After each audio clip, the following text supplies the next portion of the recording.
Today, I would like to speak about the repertory.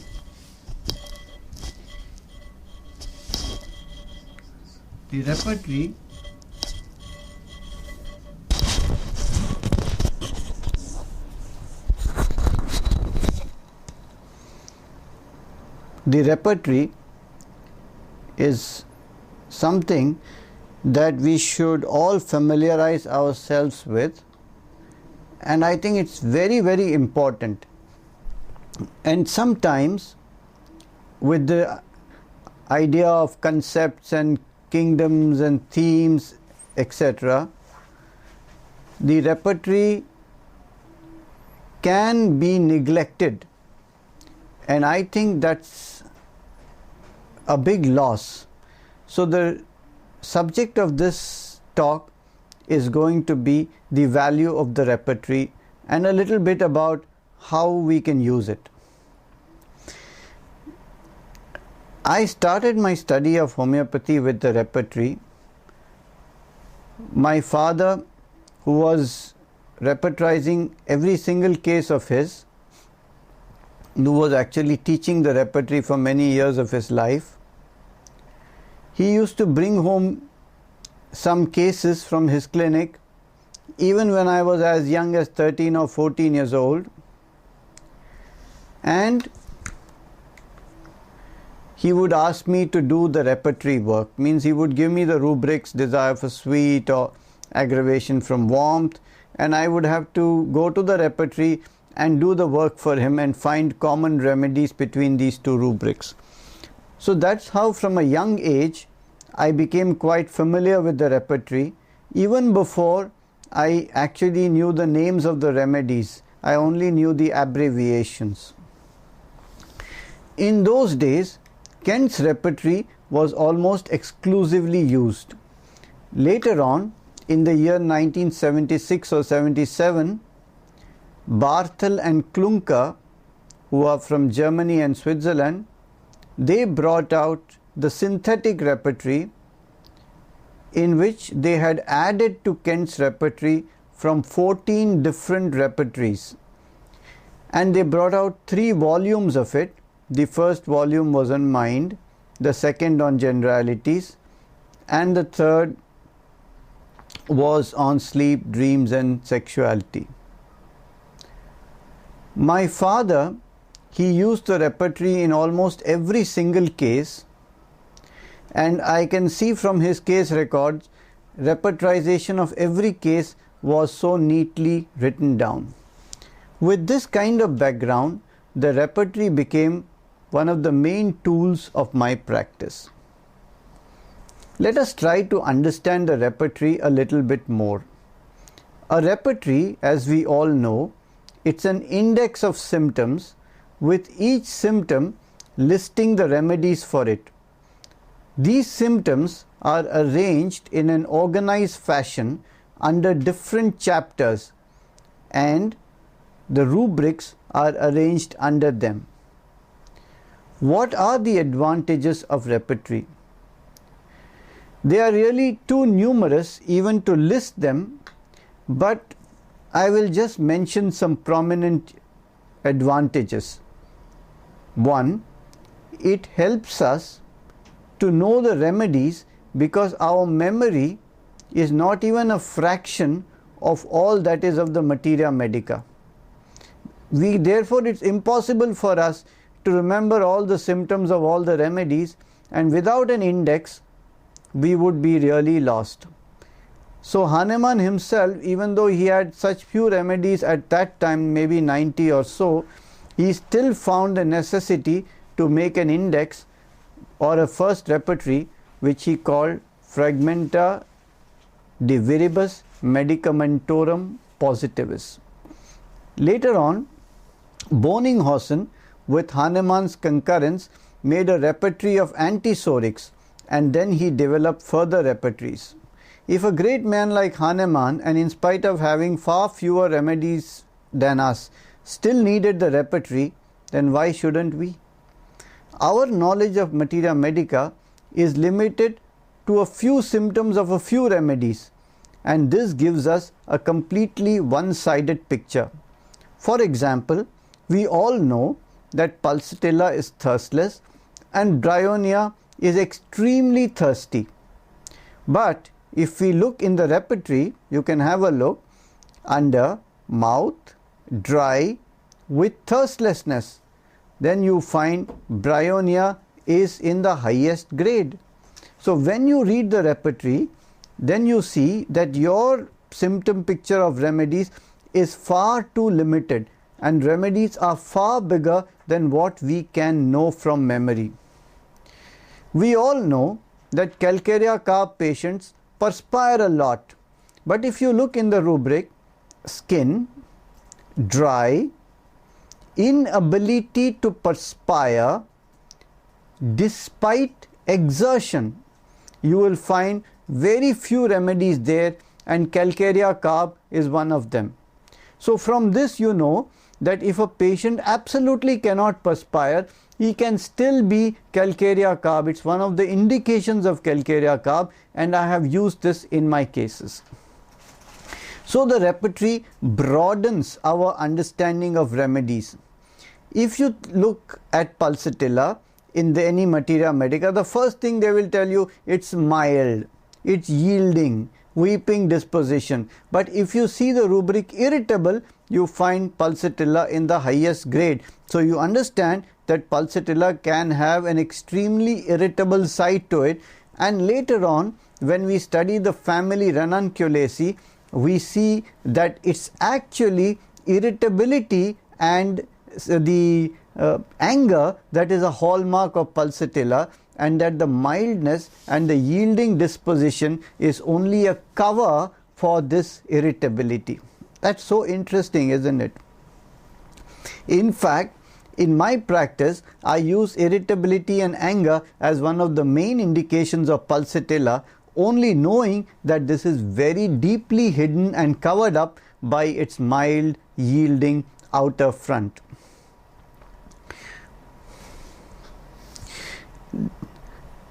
Another advantage of the repertory is that there are many peculiar symptoms that we would never know unless we had a repertory. It is also important to see that repertory is a bridge between the patient and the materia medica, and ultimately we must use the repertory as a bridge and not the final destination. That ultimately we need a remedy that matches the patient on the whole, and not simply a remedy that matches one symptom or one rubric of the patient. However, an extremely peculiar symptom can lead us to the remedy, and then we can examine if that remedy has a deeper similarity with the whole patient. We can then examine if the kingdom and miasm of the remedy and the patient match each other. We can also use the repertory to differentiate one remedy from the other. Also, we can use it to study the various families, to study the common sensation in a given group of remedies or in a given miasm. I have used the repertory with great effectiveness to find the common sensation of a family or of a miasm. The repertory can also be used to study the materia medica by making repertory extractions of materia medica from it, and then we can see the entire symptoms of a remedy arranged in a rubric format, in an alphabetical format, and this makes it very easy to search and to study remedies. Now, repertories have different forms. There are general repertories, there are local repertories, there used to be card repertories, now out of use, and then there are the computer repertories, the software repertories. General repertories, you know, are like Kent's repertory or complete or synthesis or synthetic, etc. You have Boninghausen's therapeutic pocketbook. You have Boger's Boninghausen's characteristics and repertory, and you have the concise repertory of Phatak, which is right here. Now you have, of course, very much expanded repertories like the synthesis and the complete. How do we use repertories? One common way is to hunt for the peculiar symptom. Let me give you an example from practice. I was sitting in the outpatient department of the hospital when was brought to me a 1-year-old child who had urethral stricture. There was great difficulty in passing urine and the child was advised surgical procedure. But they brought the child to me and I asked for symptoms and there were hardly any symptoms I could find. But after repeatedly asking, I found this symptom that they said the child sweats from here to here. Where does the child perspire? They said from the elbow to the wrist. This is where the child perspires. So this was a peculiar symptom. Everything else seemed to be okay except this one. So I looked the repertory, extremities, perspiration, forearm. And there's only one remedy in this, and that is petroleum. Then I checked up the rubric, urethra stricture, and also in this only petroleum is given in the highest marks.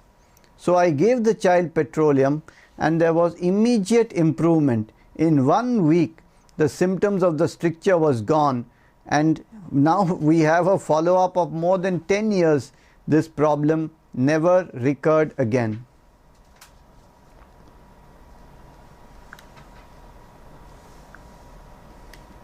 I'll give you another case. This patient was a son of a journalist who came with high fever. This was an acute condition. I asked the parents, how did this fever start? What happened? Is there any exciting factor? And the parents said that the child was lying down and the volume of the television which was being watched by the other family members was very loud. And the boy said, please lower the volume, it's too loud for me. But somehow the family was very excited with that program and they didn't lower the television. And after some time the boy developed fever. Very interesting. So there is a rubric under fever, noise from, and the remedy that is given is bryonia. I confirmed that the child had other symptoms of bryonia, and with this bryonia the fever came down beautifully. I'll give you another case example. Early on in my practice, I had a woman who had come with vitiligo. She had white spots, bilaterally symmetrical on her extremities and her face, etc. In fact, most of her skin had become white, and it had become white on both the sides at the same time. I was talking to her. She had actually come for some other illness, not even the white spots, because white spots she had lived with for a long time and it didn't bother. She had come for some urinary infection or something like that. And as I was talking to her, I found she was making a lot of jokes. She used to just be very humorous. And we had a lot of laughing going on over here. But what was happening was that whenever she would say something, I would joke, she would joke, laughter was going on, and there was not too many other symptoms. I'll give you an example. I asked her, how do you sleep? She says, well, you know, I wake up like at about 2 or 3 in the morning, and then I can't get to sleep again. And then I said, what do you do then when you wake up at 2 or 3 o'clock? And she said, I converse with God. I just have a good conversation with him, I chat with him, and then she laughed a little bit. And I said, if you don't get sleep, then what is your problem? Why do you disturb God? He should be happy. Let him sleep. If you don't get sleep, at least you let him sleep.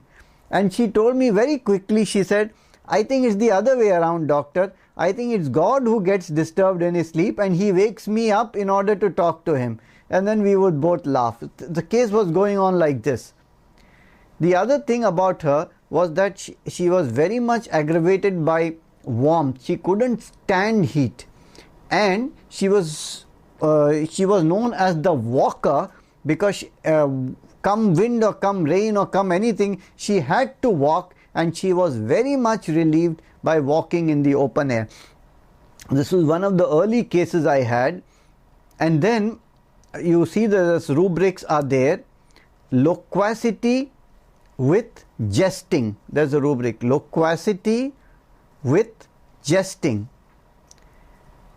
Walking in the open air ameliorates. Warmth in general aggravates. Skin discoloration, white spots, and symmetrical affections. These were the rubrics, and the remedy was kali iodatum. And with kali iodatum, much to her surprise, her skin got back the color again. We didn't expect this. After so many years of her having complete vitiligo, the spots came back again, her skin became brown again. I would like to share with you some very useful rubrics which I use from the repertory. These are symptoms that are not commonly known, but which I found through the repertory and I use them in practice. I'll give you one example. A person having a backache, or he may not even have a backache, he sits down for a long time in a chair. For example, he's sitting in my consulting room for some time, 1 hour, 2 hours, something like that. And then when he tries to get up, he's not able to become erect immediately. So he gets up and then his back is bent and then slowly and then there he gets erect again. And then this is a very, very good symptom of thuja. I have confirmed this in many cases. You will see this under the rubric back pain, standing, erect, almost impossible after sitting. I repeat again, back pain, standing erect, almost impossible after sitting. I have found this very confirmatory of thuja. It's the only remedy there. I'll give you some other very interesting confirmatory symptoms that I use in my practice, and for sure it will be of use to you. For example, genitalia female, menses wash off difficult too. It's a great confirmation of magnesium carbonicum. Sometimes the stains remain and they cannot be washed off. Another very interesting symptom which is confirmatory of aurum metallicum is nose, knobby tip. Knobby is spelled Knobby. So there's the tip of the nose is like a knob. It's actually like something you can pull out. It's round like a clown's nose. Then it's very good symptom of aurum. You wouldn't know this peculiar symptoms through materia medica. It escapes you because they are so small, but they are so peculiar that in the repertory, especially when they are what we call as single symptoms. A single symptom is that symptom for which there is only one remedy, and so it really stands out. If you find that symptom, you immediately think of that remedy or try to see if that's the remedy for the case. Or you use that as confirmation once you know the remedy. For example, if I think that the patient needs lycopodium, one symptom I never fail to confirm is extremities, cracks in the feet, heel. So in lycopodium, the cracks occur only in the heel area. That's very interesting, because like in remedies like graphites, petroleum, etc., the cracks occur on the whole feet. But if it's only in the heel, then it's a good indication for lycopodium. If it is all over the soles, not the edges, but the whole sole, arsenicum, extremities, cracks, feet, sole is arsenicum. One indication of thuja is when the fingernails are ribbed. That means they are as if they are corrugated. They are just wavy. If this is very strong, it's thuja symptom. Another, when there are warts, and the warts are found in the nape of the neck. You find many people, there are fleshy warts coming out in the nape of the neck. In homeopathy, the repertory lists nape of the neck as cervical region. So you have back, warts, cervical region. This is a good indication of remedies like silica, nitric acid and thuja. If the patient has warts on the fingers, this is a very good indication of lac caninum. I saw in the OPD just 2 weeks ago a girl who had come with about 40 or 50 warts all over her fingers, and I gave lac caninum based on her whole story. Now do remember, no remedy or no homeopath is going to prescribe a remedy based on one rubric or one symptom. When I give you the symptom and the remedy, it doesn't mean when you find the symptom you give that remedy. I mean, you can, nobody stops you, but generally you will not get a good result in most cases. What you need to do is use that indication, that peculiar symptom, as a kind of hint, and to see if the rest of it matches. That's what you have to really know this. So I gave lac caninum based on the totality, and really all the warts just disappeared within 3 or 4 weeks. Another symptom which is confirmatory of silica is asthma, respiration, asthmatic, worse from draught of air. Just think about it. Most people with asthma would like air because they feel a little bit suffocated. They want air. But in silica, the peculiar symptom, it's a single symptom of silica, that when they have asthma and they sit under a draught of air, things get worse. I've used that very often to give silica. Another symptom, this is a very common one, baldness, head, hair, baldness of young people. You know, people who lose their hair very fast, they become bald very soon. It's a good hint for 2 remedies, baryta carb and silica. I have confirmed this many times in practice. Of course, you never give these remedies just because a young 30-year-old guy comes with a male pattern alopecia. Doesn't mean you have to give him baryta carb or silica, but you use that as a hint. So these are some very, very nice hints I could share with you, and the repertory is so full of these hints, it's unbelievable.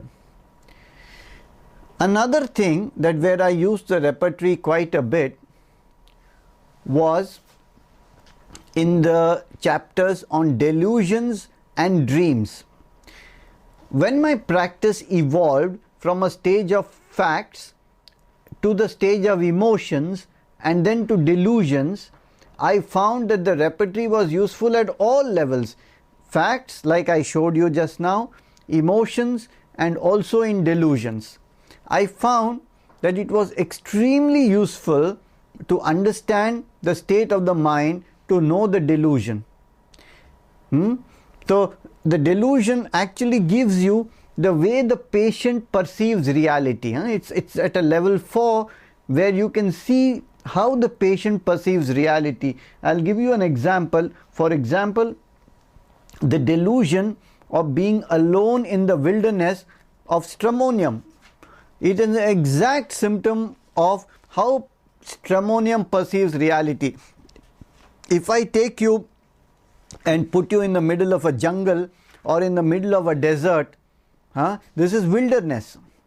And then how do you experience the fear, the panic, the craving for light and company is very typical of stramonium. And very often when you take stramonium patient right into the depth of his perception, he can give you this actual vision that I feel I am alone in the jungle or in a deserted place. You know, the favorite delusion of Suya is that the body is brittle. This is the perception of Suja, that his body is like it's made of glass, that is very sensitive, very brittle. You have to be very careful, very cautious. You have to handle it with gloves. This is the feeling. And what is interesting is later on you learn how to apply this in practice, and that is so beautiful, I tell you. For example, in Suya, the patient will often say, "Doctor, listen, please give me a medicine that is mild medicine, not strong medicine." Because you see, other people may be able to bear strong medicine, but my body, it can't take anything strong. So please, just for me, don't make it strong medicine. Which means it's like saying the other people's body is okay, but mine is very delicate, very fragile, very brittle. So please be cautious with it. This is very good symptom of Suya. Take another delusion. Delusion, soda water bottle thinks he is. That he is a bottle of soda water. That's so interesting. Is the remedy there is cannabis indica and argentum nitricum. If you have a look at especially argentum nitricum, you find that the main feeling of argentum nitricum is like the feeling of being under tremendous pressure. It's like a claustrophobic situation with the nitricum part, that he just wants to come out and just come out and breathe. This kind of being put under a lot of pressure is the feeling of being a bottle of soda water. See, we have to understand this. This is the images the patient will give, that I am under very high pressure. I feel as if I am under a lot of pressure, that I will explode. This is like nitricum. So this is the whole chapter of delusion has to be understood as a perception. Otherwise, you will be waiting for the one day for the patient to say, "Doctor, what you see is not true. I am actually a bottle of soda water." But the patient is not going to say it like this. He is going to give you an image. Delusions are images. For example, the rubric is delusion, crime he had committed. Many remedies, I can think of aurum, I can think of medorinum. These are remedies that have a very strong feeling, I have done something wrong, I have done a crime. Delusion, injury will receive. Now, a very good rubric. Remedies like stramonium and hyoscyamus, as if I will be hurt, physically hurt, as if somebody is going to come and beat me up. This is the fear, the panic that comes in stramonium and hyoscyamus. Or as if I am going to be assaulted. Delusion, assaulted he is going to be in tarantula. So these are the some of the delusions I can point out to. What is important is that we have to combine with delusion also the dream and the